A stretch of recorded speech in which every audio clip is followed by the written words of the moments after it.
Hi, everybody.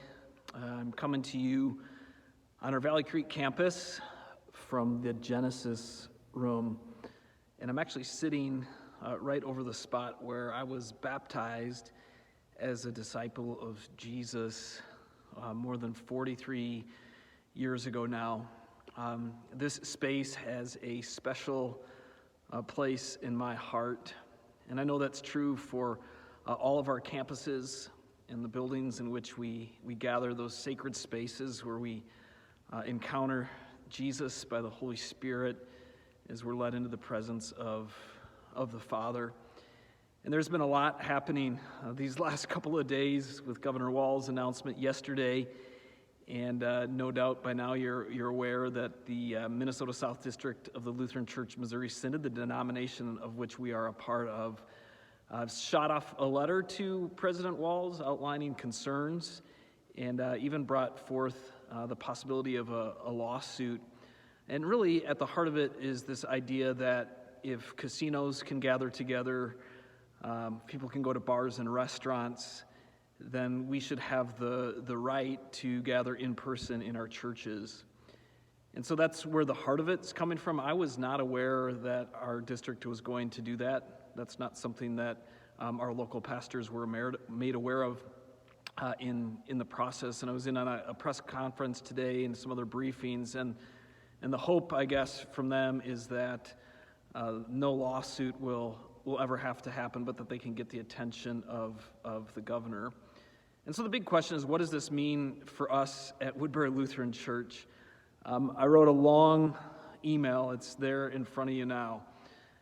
3 pages, which is really long for me, and outlined some of the thoughts and feelings that are going on in my heart right now.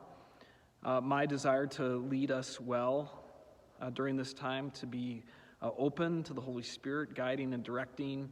And I know that he often does that through people, and so lots of you have been reaching out to me with your thoughts during this time as well. I'm thankful for our church council, our elder board that continues to walk along with us as well.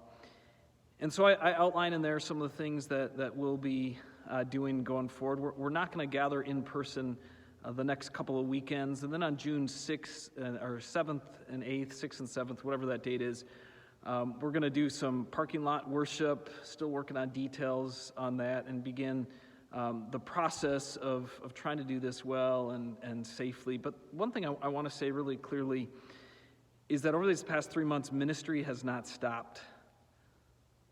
The church is not closed. You as disciples of Jesus have been doing amazing things for the kingdom.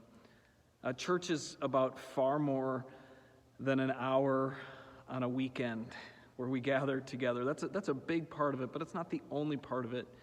And I'm so thankful and grateful and encouraged by the way that we have innovated during this time and stepped out and continued to be active and alive, being the church in the world around us.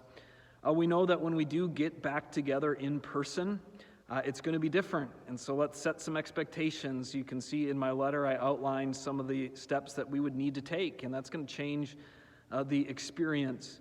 We're going to continue doing online stuff so that that's available for people who feel uncomfortable, but I'm asking for patience and prayers during this time. We don't want to rush into anything. We want to do the right thing.